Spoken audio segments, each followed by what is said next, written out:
Ram Ram everybody. आज हम अपना इंडियन पॉलिटी स्टार्ट करने जा रहे हैं। हम इंडियन पॉलिटी के सारे इम्पोर्टेंट टॉपिक्स और इम्पोर्टेंट क्वेश्चंस कवर करेंगे और एक एक क्लास के छोटी छोटी वीडियोस बना के अपना सिलेबस आगे बढ़ाएंगे। और अब हम स्टार्ट करते हैं अपने polity.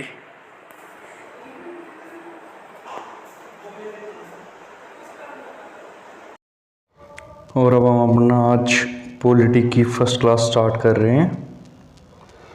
Okay, first of all let us discuss what is polity. Polity means the form of the government in the country. Okay, the form of government in any country is called the polity. Okay, like if we discuss Indian polity, then it is the form of the government in India. Okay, in India, like we have democracy. This is the form of government. Like people have the right to elect their representatives by vote. In India we have the vote system. Okay, now next, republic. Republic means where the head of the state is elected. It means where we elect the head of the state. It is not directly appointed to a post. It is elected by the people. Okay, that is called republic.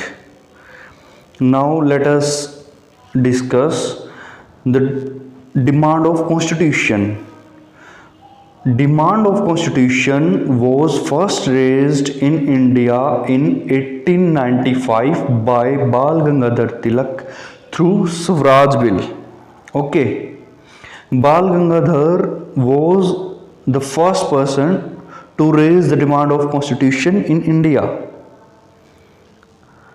through the Swaraj Bill. Then next, demand of constitution was formally raised in 1934 by M.N. Roy through Swaraj Party.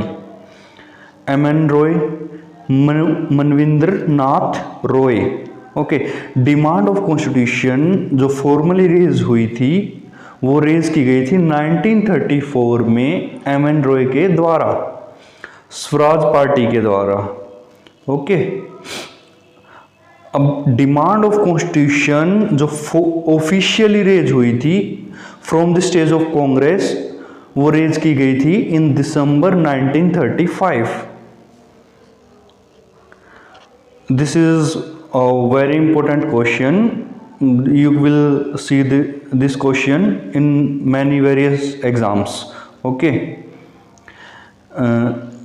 Now let us discuss some background of the constitution. Okay, demand of constitution was first accepted in August offer in 1940.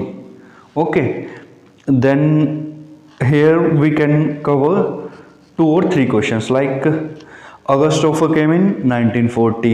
Demand of constitution was first time accepted in August offer, and at that time viceroy was Lord Linlithgow.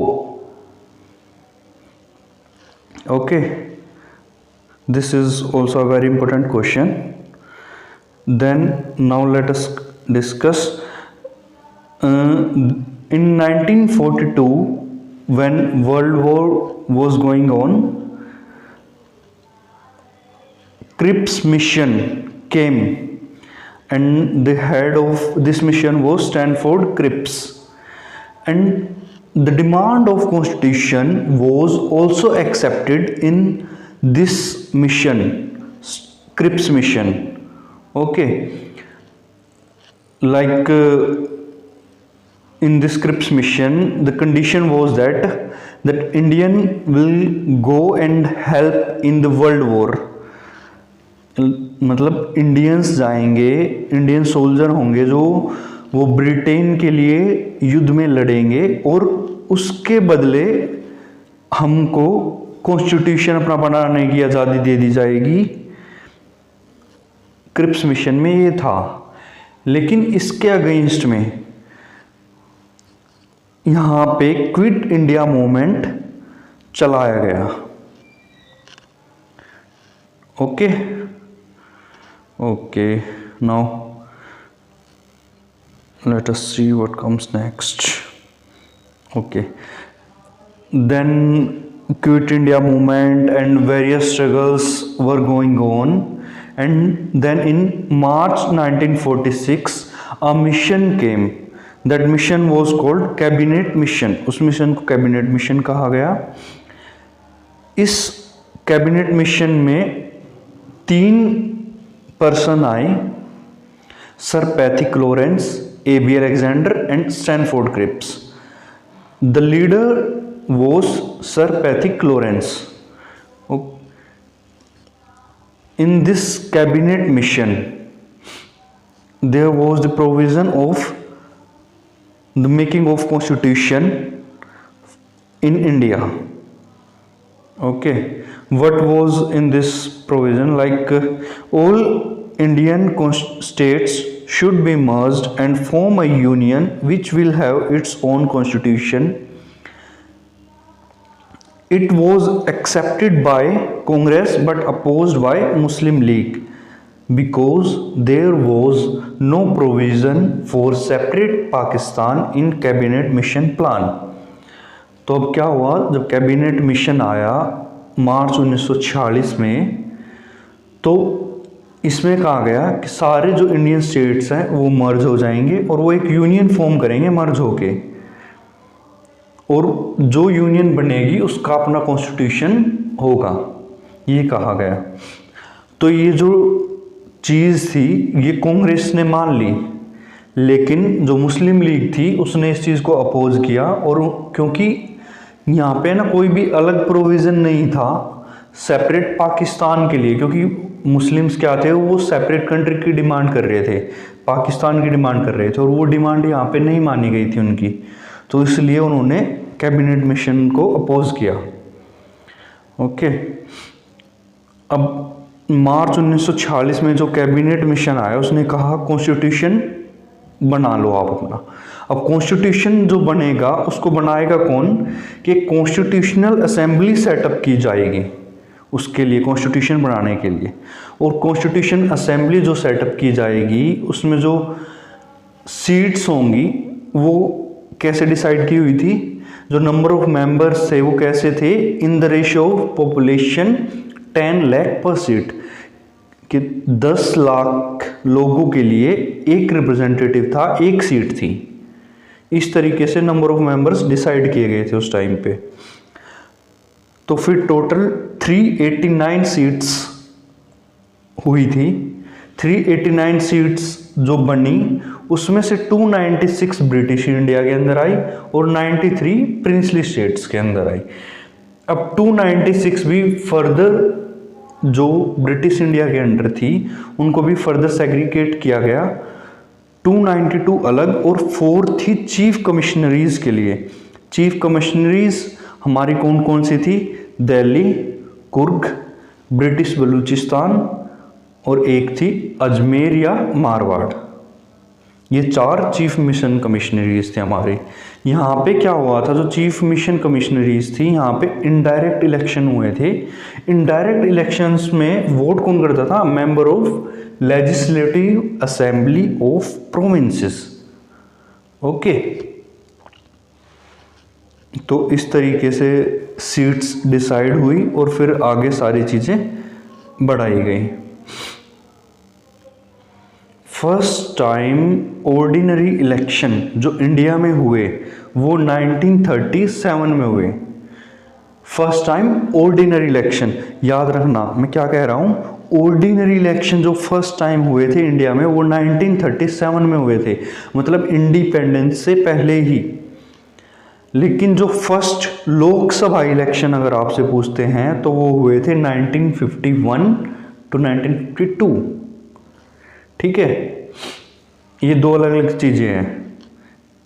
Ordinary elections जो first time हुए वो 1937 before independence, and Lok Sabha elections after independence 1951 to 1952। Okay. Indian Constitution Assembly was constituted on the basis of Cabinet Mission Plan। ये समझ आ गया है कि cabinet mission plan के basis पे ही जो इंडियन कॉन्स्टिट्यूएंट असेंबली है वो बनाई गई थी।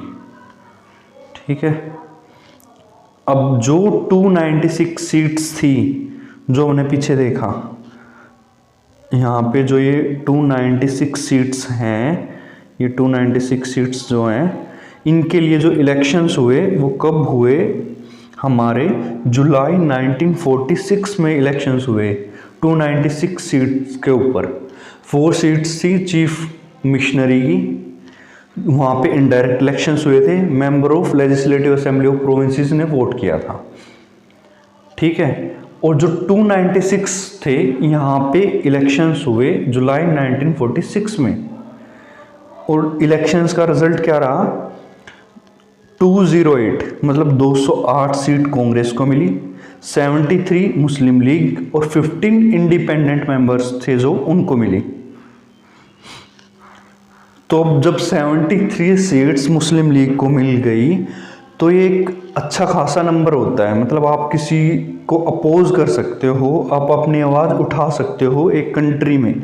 जब आपको इतनी वोट्स मिल गई हैं, इतनी सीट मिल गई हैं, तो फिर इस टाइम पे क्या हुआ, 2 चीज़ें स्टार्ट हो गई। एक तरफ इंटरिम गवर्नमेंट सेटअप कर दी गई, जवाहरलाल नेहरू जी ने ये इंटरिम गवर्नमेंट सेटअप की ऑन 2 सितंबर 1946, और इसके चेयरमैन कौन बनाए गए, लॉर्ड माउंटबेटन। ये चीज़ याद रखनी है कि इसके चेयरमैन थे, जो इंटरिम गवर्नमेंट बनी इसके चेयरमैन थे लॉर्ड माउंटबेटन, ना कि जवाहरलाल नेहरू। जवाहरलाल नेहरू ने सेटअप की थी, लेकिन इसके चेयरमैन कौन थे, लॉर्ड माउंटबेटन। और दूसरी तरफ क्या हुआ, एक तरफ तो इंटरिम गवर्नमेंट बना दी गई, दूसरी साइड बाय साइड वहाँ पे पाकिस्तान की डिमांड चलती रही।